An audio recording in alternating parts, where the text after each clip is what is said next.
Talk about how you can successfully partner with bloggers and influencers. And my name is Anna. My blog is Stuck on the Go, and I'm based in North Carolina. I grew up in Yadkin County. I live in Surrey County, in Pilot Mountain. And I started blogging in 2019. And since 2021, I have partnered with dozens of tourism boards across the US, mainly in the Southeast and Texas, and mostly rural tourism boards because um, my niche is outdoor adventure. And so with that, I love sharing about kind of the underrated destinations that have so much to offer, but are so often overlooked for more of like the touristy destinations. Number one, I want to touch on kind of for like why you would want to work with content creators because like I know that this industry is rapidly expanding, but I think there's still a lot of hesitation around working with influencers and bloggers. I mean, because it is still kind of a new industry. Number one, oh, and I'm gonna kind of use like content creator, influencer, blogger. I'll use all of that interchangeably. But here are some of the benefits of all of them. When you are working with bloggers or influencers, you're gonna reach or you can reach an extremely targeted audience. Especially if you're working with bloggers that have a specific niche, like outdoor adventure, or if you're working with, a foodie content creator, anything like that. And since that is so targeted, they have, built that trust with their audience that they are, a thought leader in that niche. The more that they post about that, the more that their audience is going to trust their recommendations.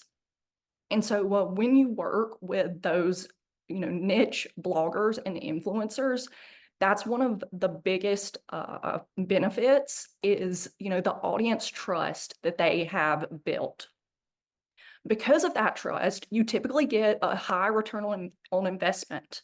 Um, we'll talk about like hosted versus sponsored partnerships in a minute, but typically like if you're just covering the travel expenses for a content creator, then you're typically going to get a great return because it's a cost-effective option. You can easily measure impressions. I'll show you here in a minute how I deliver campaign results, but like for Instagram, you can even ask for screenshots, of the Instagram results from a post, or from blog posts, ask for screenshots of their Google Analytics. So you know exactly how many people those posts are reaching and how many people are, engaging with that content. I mentioned that it can be a cost-effective option, especially when you're working with micro influencers or, influencers or bloggers who are kind of just starting out. Um, it kind of depends when bloggers and influencers, like, once they really have a large following, like over 100,000 followers, then you can kind of get into a much higher cost. But, we'll talk about kind of like vetting bloggers and influencers to work with. So a few examples, I've actually been on both sides of the partnerships. A few years ago, I founded a company called Simply NC Goods, and it was a subscription box that was full of like products from North Carolina-based businesses. And in order to launch that business, I partnered with two North Carolina-based creators, NC Tripping and NC Eat and Play. And that was basically how I was able to launch my company. And so the the people who, once both of those influencers posted about my company, I gained followers, but I also gained paying customers. And so I directly saw the impact of them posting about my business. And then on my side, looking at it from an influencer's perspective, I can't remember if it was last year or the year before, I worked with Lexington, North Carolina, and did a story about, the restaurants in Lexington. After that story came out, one of the restaurants messaged me and said that they saw, an immediate increase in their customers after that story came out. And so those are just kind of two real world examples of how influencer marketing does work. So number one, how do you find the right people to work with? I would say start with the recommendations from your colleagues. When I first started out working with destinations, some of the best partnerships that I had came from the destinations that I worked with and had a great partnership where they would recommend me to other destinations. And so see who other destinations in your area are working with. Because that way you already kind of know the level of their work. If the other destination was, happy with the work that they did, then you can kind of like already approve that quality. And you have an idea that you're going to get a return on investment. So hashtags or searches on Instagram, I just quickly looked at Visit NC and hashtag NC Travel on Instagram, and there were multiple North Carolina travel bloggers that popped up, just on those two searches. And all you need to do is kind of like look at the top posts, and you can typically find, those North Carolina travel influencers, or influencers who maybe aren't from North Carolina, and North Carolina may not be their specific niche, but if they're already posting about travel in North Carolina, and if it's in the top posts on those two hashtags, then you know that that content has already done well for them, and they would likely be a great partner. One of my favorite ways to meet destination partners is through conferences. And I know that these can be, very expensive to attend, but the bloggers and influencers that you meet at conferences, you know that they're invested in their work, they're invested in the quality and, delivering results for you, since they're also paying to be there and they're spending their time, meeting with you. So Google and Pinterest, and this is basically just searching, whatever your destination name is, like things to do in X. So like, okay, let's take Pilot Mountain where I live, for example. So things to do in Pilot Mountain. See who's already writing about your area, or maybe a destination close to you. Type that in on Google, type that in on Pinterest. Who's writing about the restaurants in your area, things to do, itineraries. If they're, already writing about you, then it would be great to partner with them and see if they can build out that content about your area. Okay, and then of course there are influencer marketing platforms. I do believe that these cost a fee to be a part of, and that I don't love the partnerships where there's kind of a middleman there.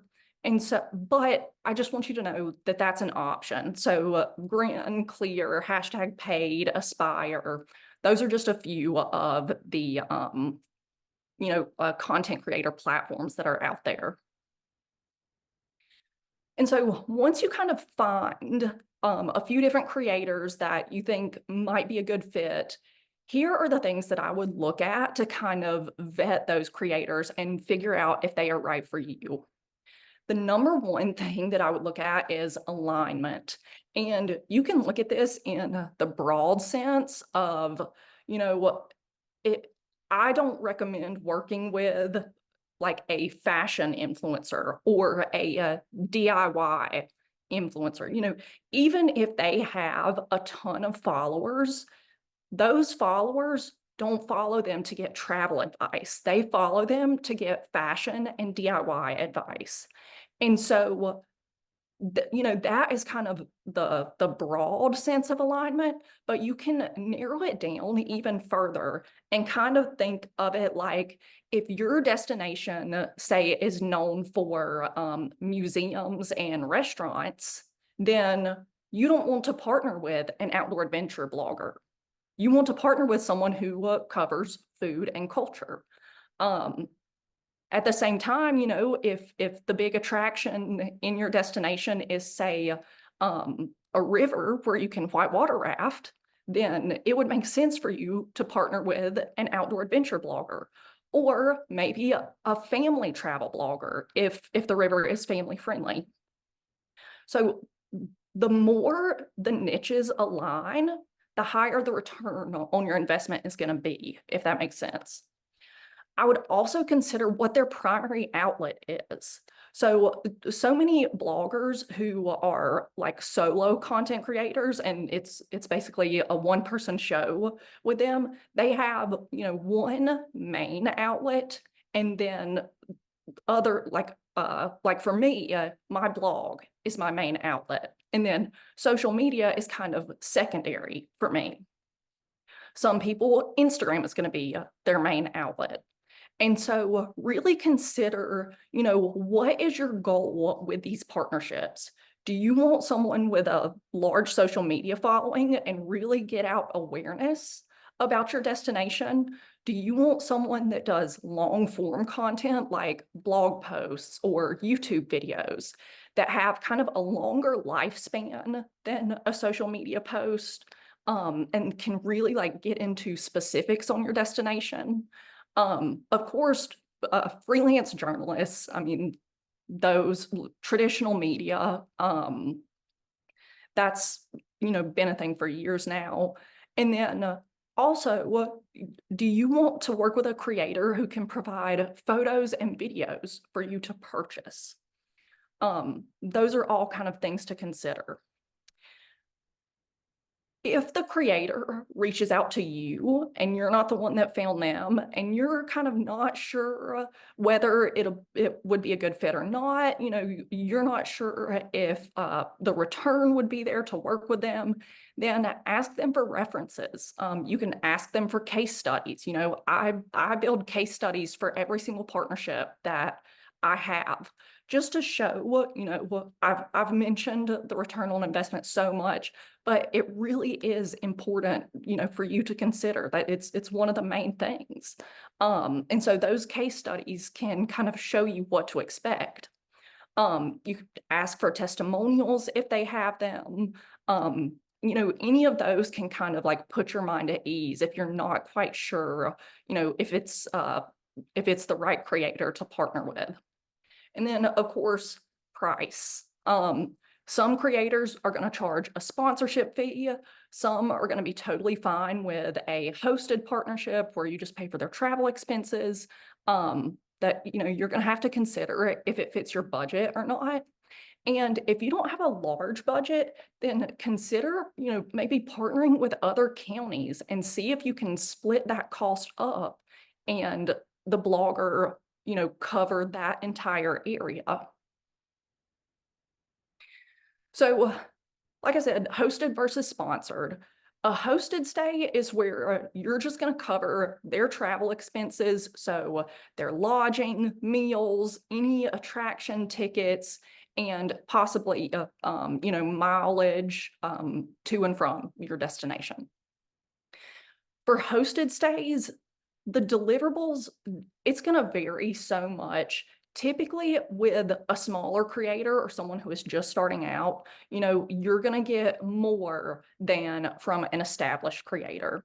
And so when I was first starting out, I would provide at least one Facebook and Instagram post for every day that I was in the destination. And so that, like, if it was a 3-day, 2-night trip, I would provide at least 3 posts on Facebook, 3 posts on Instagram, plus 1 or 2 blog posts. And when initially I provided even more than that. And so, I mean, I would do, 5 or 6 posts on Facebook or Instagram. Now for a hosted stay, I'll typically provide 2 to 3 social media posts and maybe not a blog post. For sponsored stays, that's where you're going to cover the travel expenses, but then also write them a check on top of that. So, you're basically paying an advertising fee for them to post. And typically what you're going to find is, and it varies, it varies based on if the content creator does this full time or if they still have, another job. It varies based on their experience, but most of the established content creators are going to charge a sponsorship fee. I would definitely recommend having a contract in place that covers you both. For contracts, make sure that the deliverables and payment terms are in there. Make sure the content usage fees are in there and any, terms and conditions. You can, if a creator gives you a la carte pricing, I would recommend asking if they have packages where you can get a discount, because honestly, that is the best bang for your buck, is being able to get a package of, blog posts and social media posts, possibly photos if you need photos. And then I have industry standards in quotes because we're going to talk about rates here in a minute, but really there are no standards. I mean, it's like the Wild West kind of. Because there's just, like I said, this industry is new, and so there are so many variables that go into each creator's business. But I do want to give you a kind of a baseline for what to expect. So I would say expect a sponsored blog post to start out at $200, maybe $150. And that would be for around, 5,000 visitors a month, I would say, to their blog. And then those can range up to $1,500 or more. But I would say, right now let's see, I guess I was at 15,000 visitors a month and charging about $600 for a sponsored blog post. So that's just, a little bit of what to expect there. Instagram is a little bit easier because you can actually use a formula to get, a rate. And for the base rate, it would be the number of followers multiplied by between 2 and 5%. And the way you determine kind of what percentage to use is it's based on a few things. It's based on engagement. So the higher your engagement, the higher percentage you're able to use. But as your follower count goes up, then you have to knock that percentage down a bit, just because, it just gets too high for people to pay once you reach a certain threshold. And then the percentage is also based on the quality of your work. So, as a content creator gets better and better at creating reels, at photography, then they're going to increase that percentage as well. And so that's, but with those percentages, you can kind of get an idea on if a rate is fair or not. And then for reels, what you typically do is just multiply the base rate by 2. Just because, I mean, video is typically always more expensive than just, like a photo post or like a carousel post on Instagram. Facebook is all over the place, but I feel like Facebook is such an underrated social media platform. I know for me, like some of my most dedicated followers are on Facebook, but what you can typically expect is, I would say $50 anywhere to the $500 or more. For me, I've got about 2,300 Facebook followers and I'm charging $150 per sponsored Facebook post now. So, just to give you an idea on that. Now, for photos, this varies so widely, based on the skill of the photographer and the equipment used. And so, I know people who have charged $30 per photo just for phone photos. I'll say I started out charging for phone photos. I have charged $50 before. And then I know professional photographers who have charged, $300 per photo for tourism boards. So that's, kind of, and as you work, if you work with like truly professional photographers, they might charge even more than that. And you'll have to get into like licensing terms, um, licensing for organic social media usage, ad usage, print usage, and the length of that license. And so if any of you are interested in like the nitty gritty of that, you can email me after this presentation, and I have a few articles that I use to, I try and wade through it. But for me, I give full rights to my photos. And so I don't even get into all of the, the nitty gritty of the licensing, but I do have some resources that I can send to you if you are interested in learning more about that. As an intermediate photographer who has, I've sold multiple photos to destinations, what I charge is $125 per photo for 1 to 4 photos. For 5 to 9, I charge $100 per photo. And then for 10 or more, I charge $90 per photo. And like I said, that's for full rights in perpetuity. So again, it's hard since there's no standard, but I hope that this just kind of gives you a basic idea of maybe what you can expect. And so some best practices for working with bloggers and influencers, number one, when you're creating the itinerary, again, consider their audience and their niche. Like I said, you want their audience to be aligned with what your destination has to offer.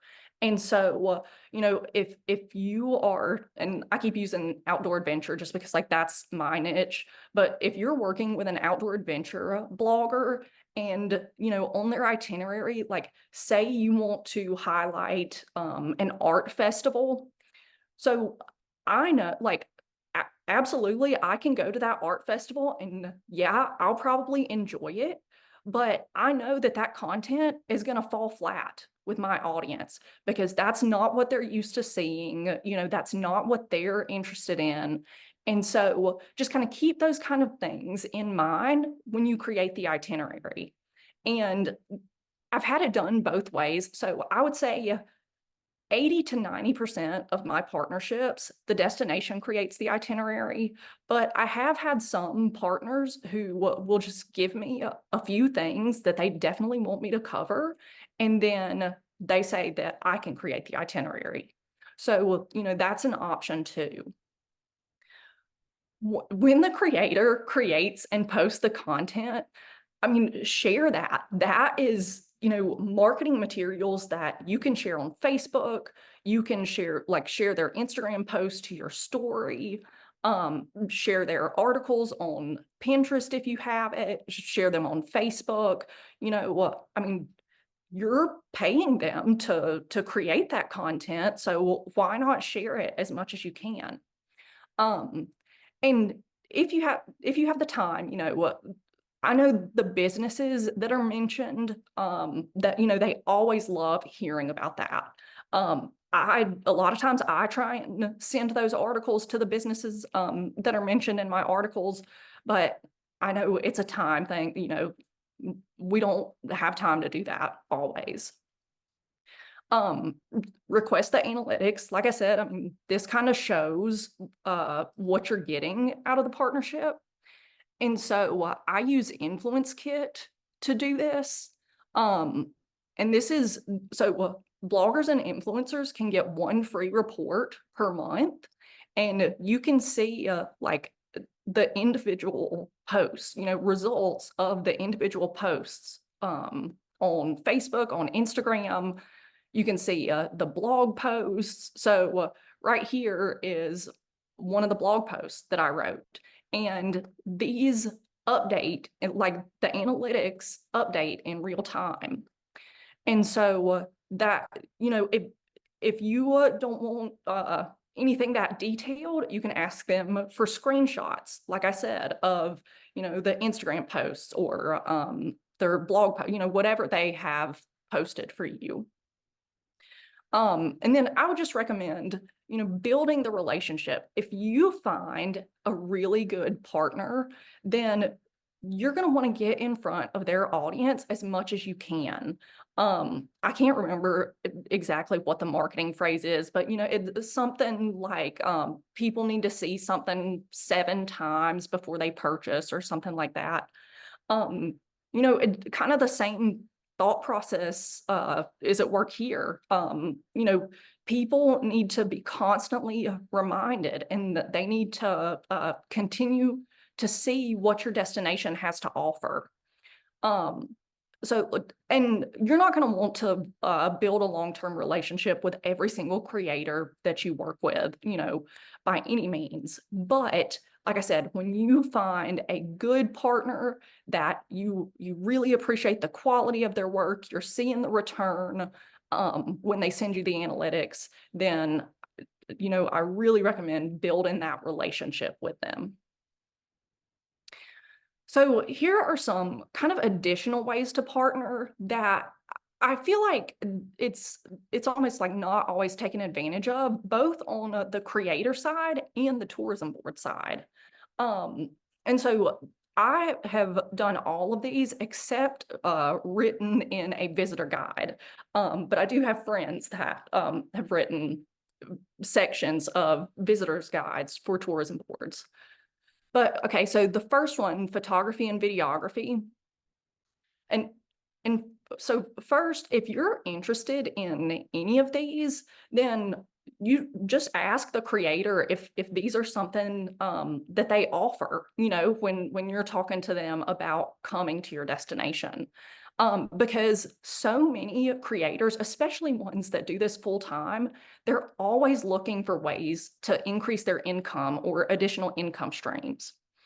So photography and videography is actually the #1 way that I have worked with tourism boards, through selling photos that tourism boards can use on their social media posts, on their website, in their, visitors guides and brochures, videos. So if you need B-roll videos for, I guess mainly reels, if you create YouTube videos, the creators are already there and they're taking the photos for their content and the videos for their content. So why not see it if you can't purchase them? Blog posts, and for this, I mean blog posts for the tourism board's website. And so, that's another way. I mean, I've written blog posts. Last year I did one about things to do near Christmas in Greenwood and Abbeville, South Carolina. I've done restaurant guides, itineraries, mother-daughter itineraries, couples trips. Those are kind of the different topics that I've done for tourism boards these past couple years. Oh, and hiking guides for the area. So, if you don't have time to create blog posts for your website, then ask a creator.